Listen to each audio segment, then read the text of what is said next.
Have you noticed it? The women in your life, your partner, your sister, your mother, your colleagues, carrying a weight that seems invisible, an exhaustion that sleep doesn't fix. For years, I didn't see it. I thought the women around me were just busy, maybe stressed. But the more I paid attention, the more I realized this isn't just about being busy. It's something deeper, something systemic. And here's what shocked me. Multiple studies show that women consistently report higher rates of burnout than men. In some reports, around 4 in 10 women in professional roles feel burned out, compared to about a third of their male colleagues. This isn't a small gap, this is a crisis, and most men, including myself for a long time, have no idea it's even happening. Today, we're going to talk about why, and more importantly, what we can do about it. Now, you might be thinking, why is this my concern? Here's why. If you care about the women in your life, if you're in a relationship, if you have daughters, if you work with women, understanding this changes everything.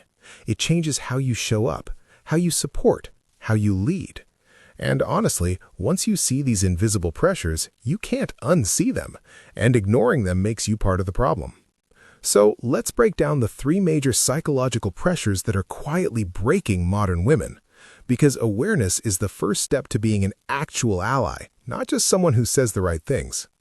The first pressure is what I call the strong fighter trap. Society celebrates the resilient, independent woman. From a young age, women learn that to succeed, they must be self-reliant, capable of weathering any storm, strong, unshakable, perfect. And on the surface, this sounds empowering, but here's what I've learned. This pressure to be a perfect mother, a flawless employee, and a supportive partner, all without showing a crack in the armor, is a recipe for complete emotional burnout. Think about it. When was the last time you saw a woman in your life ask for help without apologizing? When did you last hear a woman admit she's struggling without immediately following it up with, "But I'm fine"? This constant performance of strength leaves no room for being human.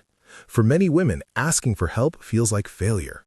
Admitting they're not okay feels like defeat.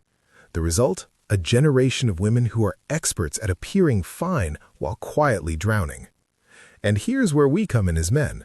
We've been conditioned to see strength as silence, to reward women who handle it without complaint. We don't even realize we're reinforcing this trap. When your partner says, "I'm fine," and you accept it without digging deeper, that's the trap in action. When your colleague takes on extra work without pushback and you think, "She's such a hard worker," that's the trap. When a woman in your life is clearly struggling but you wait for her to explicitly ask for help before offering it, that's the trap. We need to get better at seeing through the performance. The second pressure is happening on our screens, and this one we can actually see if we're paying attention. Social media has become an engine of social comparison for everyone, but the research shows women and girls are particularly vulnerable. They're constantly exposed to a curated, filtered version of reality, a highlight reel that fuels a quiet sense of inadequacy.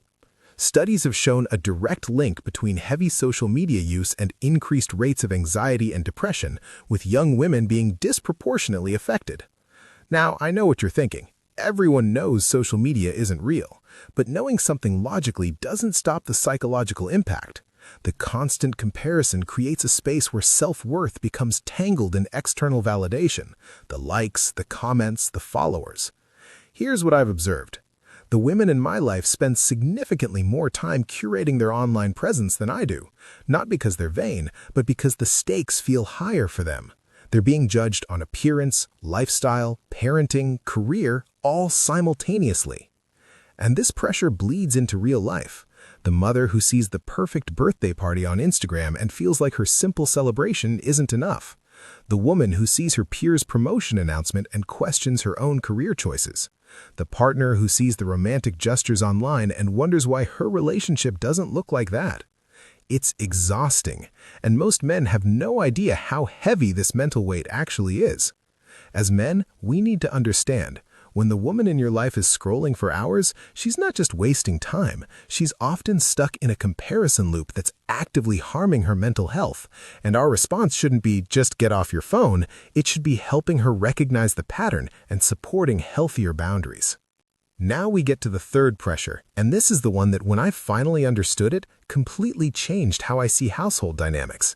It's called the mental load, and it's different from just doing chores. The mental load is the invisible, cognitive work of managing a household and family.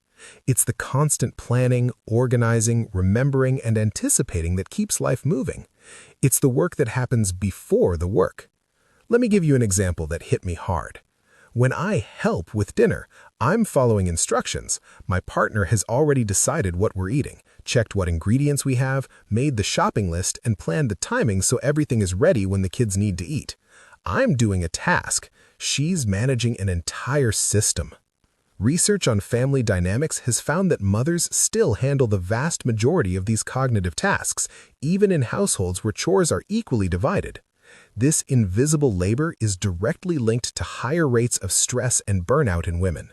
It's not just about doing tasks, it's about being the default manager of the entire domestic world. And then there's emotional labor. Women are often expected to manage not just their own emotions, but the feelings of everyone around them, both at home and at work. Studies show that women are significantly more likely to be tasked with what researchers call office housework. Organizing social events, remembering birthdays, making coffee, mediating conflicts, all while managing their own emotional response to these extra uncompensated duties. Think about it. Who in your workplace remembers to order the cake for someone's birthday? Who notices when team morale is low and organizes a team lunch? Who smooths over tension after a difficult meeting? I'm willing to bet it's usually a woman, and I'm willing to bet she's doing it on top of her actual job responsibilities, without extra pay or recognition. At home, it's even more invisible. Who remembers when the kids need new shoes? Who keeps track of when the car insurance is due? Who notices when you're running low on toilet paper before you actually run out? It's not magic, it's labor. Mental and emotional labor that we've been conditioned to not see. And here's the uncomfortable truth. Most men, including myself for a long time, have been benefiting from this invisible work our entire lives, without even knowing it existed. So why does all this matter? Because the woman in your life is carrying all of this. The pressure to be perfect, the constant comparison, the invisible labor, on top of everything else she's doing. And she's probably doing it while acting like everything's fine. Her exhaustion isn't a personal failing. It's not because she's not handling stress well. It's the cumulative toll of carrying an unsustainable psychological weight that society has placed on her shoulders. And the heartbreaking part, she probably thinks it's her fault. She probably thinks she should be able to handle it all. She probably thinks asking for help makes her weak. That's how deep these pressures go. Now, if you're watching this and thinking, the women in my life don't seem exhausted, I want you to consider something. Maybe you're just not seeing it. Maybe they're so good at the performance of being fine that you've never looked deeper. Or maybe you're seeing the symptoms, the irritability, the withdrawal, the tears over small things, but not connecting them to the larger picture. This isn't about blaming men. This is about opening our eyes to a systemic issue that affects the people we care about most. So, what do we actually do with this information? How do we move from awareness to action? First, see the invisible. Start noticing the mental load in your own life. Who's managing the household systems? Who's remembering the doctor's appointments? Who's keeping track of social obligations? And here's the key. Don't wait to be asked. If you see something that needs doing, do it. All of it. Not just the task, but the thinking behind the task. Don't ask, what can I help with? That makes her the manager assigning you tasks. Instead, take ownership of entire domains. I'm in charge of grocery shopping from now on. All of it. Planning, shopping, restocking. You don't need to think about it. That's actual partnership. Second, challenge the strong fighter narrative. Stop rewarding women for suffering in silence. When the woman in your life says, I'm fine, and you know she's not, don't accept it. Say, I can see you're carrying a lot right now. What can I take off your plate? And I don't want to hear that you're fine unless you actually are. Create space for vulnerability. Make it safe for the women in your life to admit when they're not okay. And when they do open up, don't try to fix it immediately. Sometimes they just need to be heard. Third, Actively counter the comparison culture. Pay attention to how you talk about other women. Are you, even unconsciously, contributing to the comparison trap? Did you see what Sarah posted? She's always so put together. That comment, however innocent, feeds the beast. Instead, actively remind the women in your life of their inherent worth, not based on achievement or appearance or how they measure up to anyone else, just because they exist. You know what I appreciate about you? Not what you do for everyone else, just who you are when nobody's watching. That's the counter-narrative. Fourth, redistribute the emotional labor. At work, notice who's doing the office housework. If it's always women, interrupt that pattern. Volunteer to organize the team event. Remember the birthdays. Make the coffee. At home, become emotionally intelligent about your own household. Learn your kids' teachers' names. Know when school events are happening. Remember your own family's birthdays. And here's a big one. Manage your own emotions. Don't expect the woman in your life to process your feelings for you, decode your moods, or manage your stress. Get a therapist. Talk to your male friends. Develop emotional awareness. Because emotional labor isn't women's work. It's everyone's work. Fifth, have the conversation. Sit down with the woman in your life and ask, what invisible work are you doing that I'm not seeing? What's exhausting you that I'm not aware of? Then listen. Really listen. Don't defend. Don't minimize. Don't solve. Just hear her. And then ask, what specific things can I take off your plate permanently? Not help with, take ownership of. This conversation might be uncomfortable. She might cry. She might be angry. She might have been holding this in for years. Let her release it. That's part of the healing. Now, everything I've talked about so far is individual action, but we also need to recognize this is a systemic issue that requires systemic solutions. Workplace policies need to change. Parental leave needs to be genuinely equal and encouraged for all parents. The gender gap needs to close.